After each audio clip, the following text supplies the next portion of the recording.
तो आज के इस वीडियो लेक्चर में जो हम आपका पेपर डिस्कस करने वाले हैं, ये 2018 में इंडस्ट्रियल ऑटोमेशन का पेपर आया है। फिफ्थ सेम इलेक्ट्रिकल वालों के लिए। तो इससे रिलेटेड जितने भी ऑब्जेक्टिव क्वेश्चंस होते हैं वो हम डिस्कस करेंगे। और उससे पहले अगर ये हमारा आपको वीडियो पसंद आ रहा हो तो ज़्यादा से ज़्यादा हमारे चैनल को सब्सक्राइब करें, लाइक करें और शेयर करें। तो अब स्टार्ट करते हैं डिस्कस करना।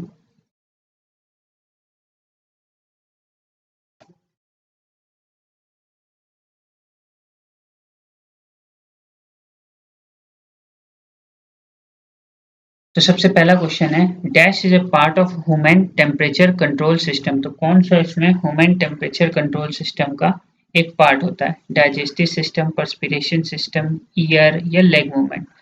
तो जो temperature human temperature control system का पर्सपिरेशन सिस्टम एक पार्ट होता है। So correct answer is option B.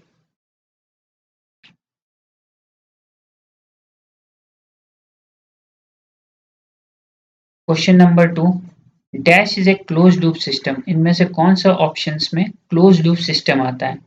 Auto pilot for an aircraft, नहीं एयरक्राफ्ट होना चाहिए, डीसी जनरेटर, कार स्टार्टर या इलेक्ट्रिक स्विच। सो जो करेक्ट आंसर होगा इसका वो होगा आपका option A, auto pilot for an aircraft.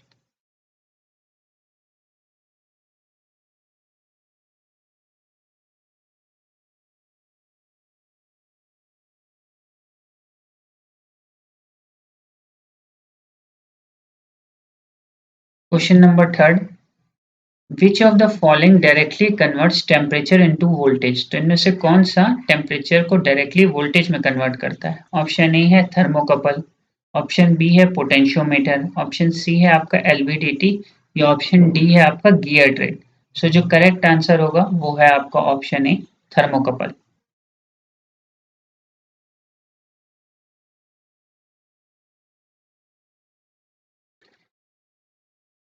Question number 4, which among the following controls the speed of DC motor. तो इसमें से कौन सा डीसी मोटर का स्पीड कंट्रोल करता है, कंट्रोल करता है speed of DC motor?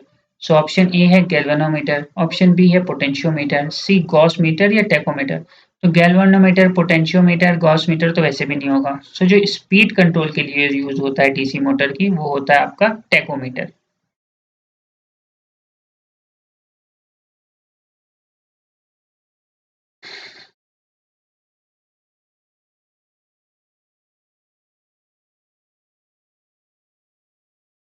Question number 5, in an automatic control system which of the following element is not used. तो इनमें मतलब ऑटोमेटिक कंट्रोल सिस्टम में कौन सा फॉलोइंग एलिमेंट यूज नहीं होता है? Error detector, final control element, sensor या ऑसिलेटर। ठीक है, सो जो इसका करेक्ट आंसर होना चाहिए वो ऑसिलेटर होना चाहिए, क्योंकि एरर डिटेक्टर यूज होता है, कंट्रोल एलिमेंट यूज होता है, सेंसर भी यूज होता है, लेकिन ऑसिलेटर का कोई जरूरत नहीं होता है आपका ऑटोमेटिक कंट्रोल सिस्टम में। ठीक है,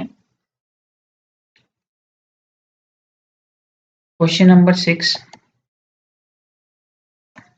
which of the following can be measured by the use of a टेको जनरेटर। तो टेको जनरेटर के हेल्प से क्या चीज मेजर की जा सकती है? एक्सीलरेशन, स्पीड, डिस्प्लेसमेंट या none of this.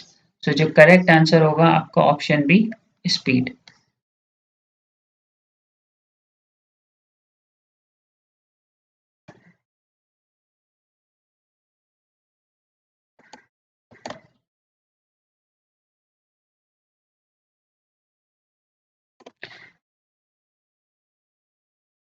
A good control system has all the following features except। तो एक गुड कंट्रोल सिस्टम के पास सारे फीचर्स होते हैं एक्सेप्ट कि कौन सा फीचर नहीं होता है?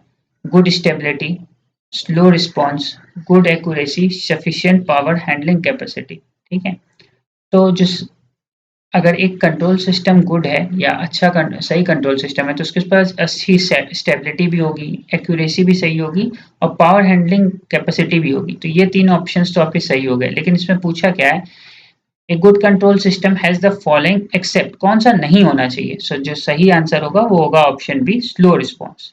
ठीक है, रिस्पॉन्स स्लो नहीं होना चाहिए अगर कोई कंट्रोल सिस्टम गुड है। Question number 8, which of the following system provides excellent transient and steady state response?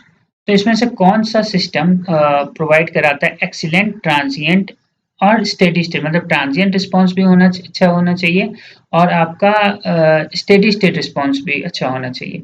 ठीक है, तो proportional action, proportional plus integral, proportional plus differential, proportional integral differential. तो जो करेक्ट आंसर होगा ऑप्शन डी आपका होगा, क्योंकि तीनों होना चाहिए, तभी ट्रांजिएंट और स्टेडी स्टेट रिस्पॉन्स दोनों अच्छा होता है।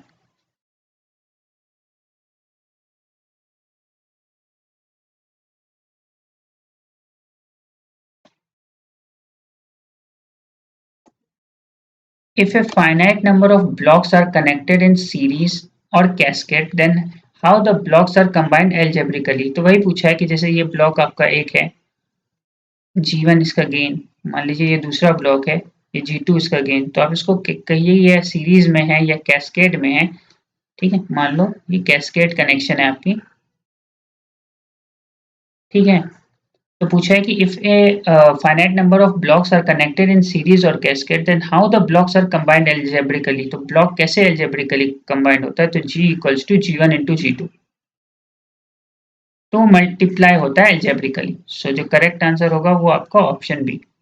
ठीक है, एडिशन नहीं होगा, डिफरेंशिएशन नहीं होगा, इंटीग्रेशन नहीं होगा, correct answer is option B, by multiplication. In PD controller, the derivative action plays a significant role in increasing dash of response. तो PD कंट्रोलर है, यानी कि प्रोपोर्शनल प्लस डेरिवेटिव कंट्रोलर है। ठीक है, तो जो डेरिवेटिव एक्शन होता है वो सिग्निफिकेंट रोल प्ले करता है in increasing dash of response. क्या इंक्रीज करता है डेरिवेटिव? टाइम, डिस्टेंस, स्पीड या वॉल्यूम? सो जो करेक्ट आंसर होगा ऑप्शन सी, स्पीड। ठीक है, डेरिवेटिव स्पीड इंक्रीज करता है।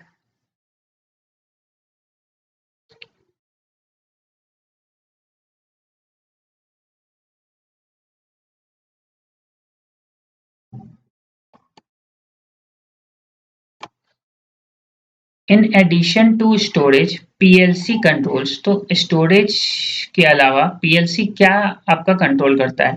ठीक है, logic sequence timing, option B है काउंटिंग, ऑप्शन सी है अरिथमेटिक ऑपरेशन, या option D all of the above. तो सीक्वेंस टाइमिंग भी कंट्रोल करता है आपका, काउंटिंग भी कंट्रोल करता है, अरिथमेटिक ऑपरेशन भी कंट्रोल करता है। सो जो करेक्ट आंसर होगा option D, all of the above.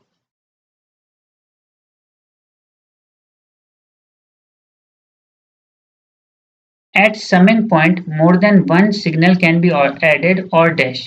तो समिंग पॉइंट पे क्या होता है? मोर देन वन सिग्नल हम क्या कर सकते हैं? ऐड कर सकते हैं या सब्ट्रैक्ट कर सकते हैं, मल्टीप्लाई कर सकते हैं, बोथ ए एंड बी, या नन ऑफ द अबव। ठीक है, तो अगर समिंग पॉइंट है या नोड समिंग नोड है, तो मोर देन वन सिग्नल को हम क्या कर सकते हैं? सब्ट्रैक्ट कर सकते हैं। सो correct answer is option A, add या सब्ट्रैक्ट कर सकते हैं।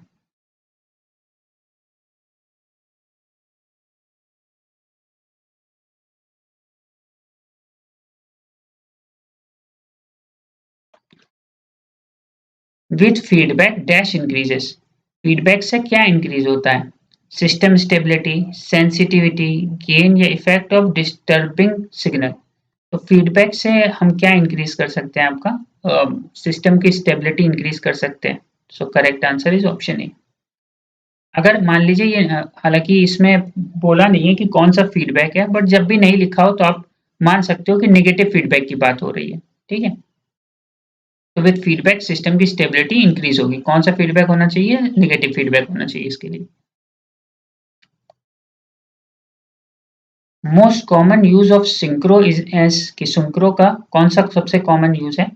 सो एरर डिटेक्टर, ऑप्शन ए है आपका, बी है transmission of angular data, C है ट्रांसमिशन ऑफ अर्थमेटिक डेटा, या D for synchronization?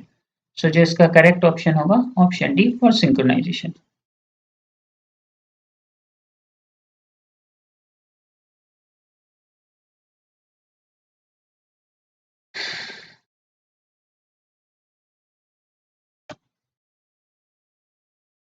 Smallest change which a sensor can detect. ठीक है, तो कौन सा सबसे स्मॉलेस्ट चेंज होता है जो एक सेंसर डिटेक्ट कर सकता है? रेजोल्यूशन, एक्यूरेसी, प्रिसीजन या स्केल? तो इसका जो करेक्ट ऑप्शन होगा वो होगा option A, resolution. Which of the following is correct for tactile sensors? तो कौन सा जो है इसमें स्टेटमेंट्स करेंट है टेक्टाइल सेंसर्स के लिए? ये टच सेंसिटिव होता है, प्रेशर सेंसिटिव होता है, इनपुट वोल्टेज सेंसिटिव होता है या ह्यूमिडिटी सेंसिटिव होता है। ठीक, तो जो इसका करेक्ट ऑप्शन होगा वो होगा option A, it is touch sensitive.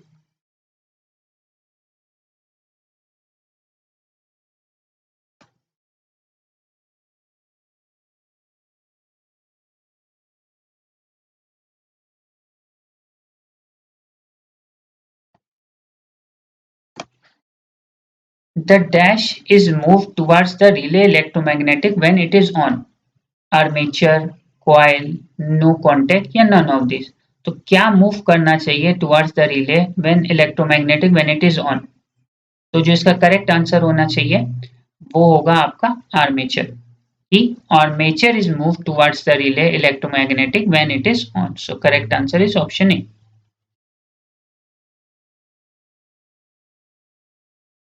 Question number 18. Ladder logic programming in PLC consists of ladder logic programming in PLC किसकी is consist of logic gate symbols with connecting lines, function block with connecting lines, text based code या virtual relay contacts and coils. तो आपका जो इसका correct answer है कि ladder logic programming consist होती है virtual relay contacts and coils से। So correct answer is option D.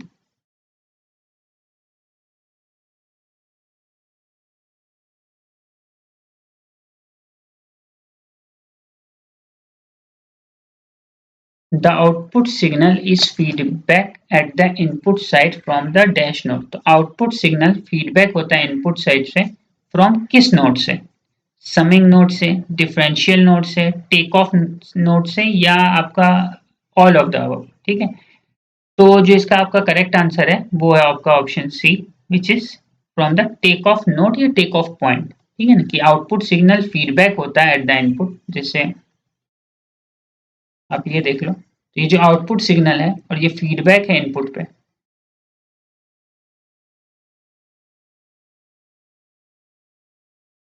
Plus ये माइनस, ये आपका होगा।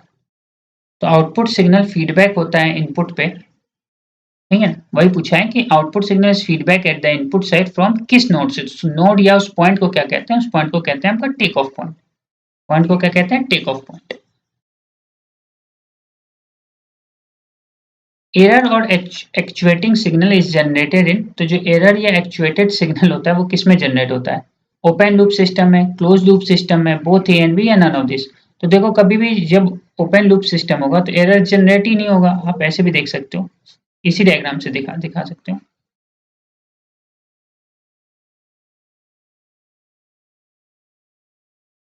ये जी,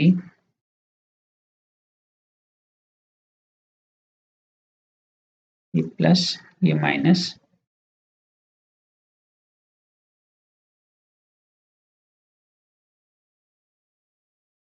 ये एच,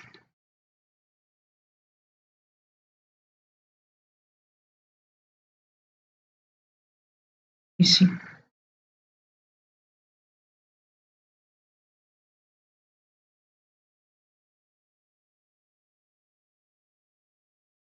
ठीक है तो पूछ रहा है यहाँ से जो सिग्नल जनरेट हुई वो आपकी एरर होती है। तो ये आपका जो सिस्टम है, ये पूछा है कि जो एरर या actuating signal is generated in, अब ये कौन सा सिस्टम है आपका? Close loop system. तो एरर किस में जनरेट होगी? क्लोज लूप सिस्टम में। Correct answer is option B. Open loop system में क्योंकि आउटपुट का कोई पार्ट फीडबैक ही नहीं होता है इनपुट पे, तो कोई भी ये एरर या एक्चुएटिंग सिग्नल जनरेट ही नहीं होती है। ठीक है, तो ई एस को डिफाइन भी करते हैं आपका आर एस माइनस, आप ऐसे भी लिख सकते हो सी इंटू एच एस, या इसका अलग से फिर डेरिवेशन भी होता है बट उतना रहने देते हैं।